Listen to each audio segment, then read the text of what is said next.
Good morning students. एक कहानी ये भी, इसके बारे में आज पाठ का सार पढ़ते हैं। सबसे पहले हेडिंग है पिताजी का व्यक्तित्व। अजमेर के ब्रह्मपुरी मोहल्ले में एक दुमंजिले मकान की ऊपरी मंजिल पर लेखका के पिताजी हमेशा या तो कुछ पढ़ते रहते थे या डिक्टेशन देते रहते थे। नीचे लेखका, उसके भाई बहन और माँ रहते थे।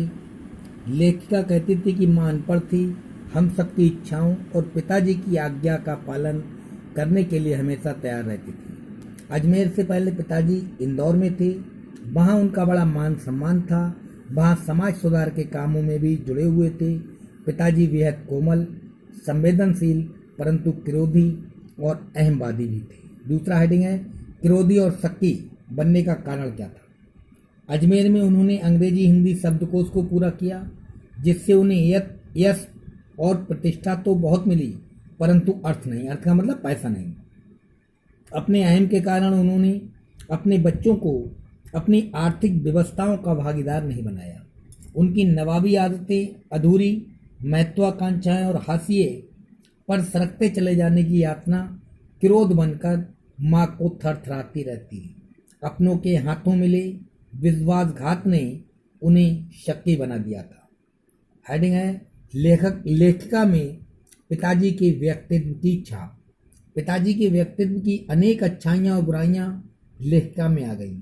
वह कहती है, उनके व्यवहार ने मेरे भीतर अनेक ग्रंथियों को जन्म दिया। मैं काली हूँ। बचपन में मैं दुबली और मरियल थी।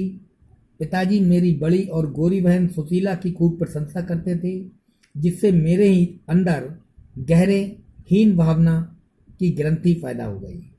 आज अपने खंडित विश्वासों की बिथा के नीचे मुझे पिताजी के शक्ति स्वभाव की झलक दिखाई देती। पिताजी मुझ में कहीं कुंठाओं के रूप में, कहीं प्रतिक्रिया के रूप में, तो कहीं प्रतिच्छाया के रूप में देखते। माँ की सहनशीलता और त्याग।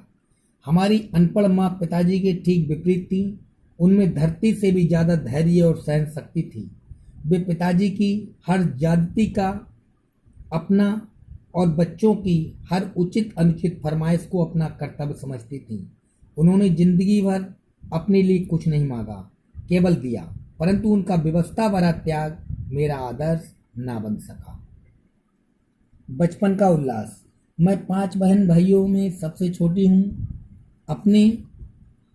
अपने से 2 साल बड़ी बहन सुशीला के साथ मैंने घर के बड़े आंगन में बचपन के सारे खेल खेले।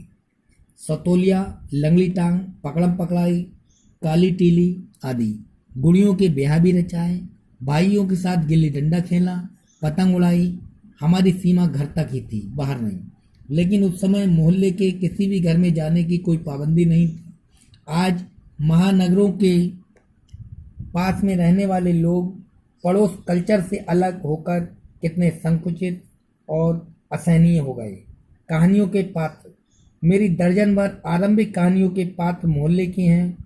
इतने वर्षों के अंतराल ने भी उनकी भावभंगिमा भाषा को किसी भी तरह धुंधला नहीं किया। उसी समय के दा साहब माँ भोज में इतने वर्षों जीवित हो उठे।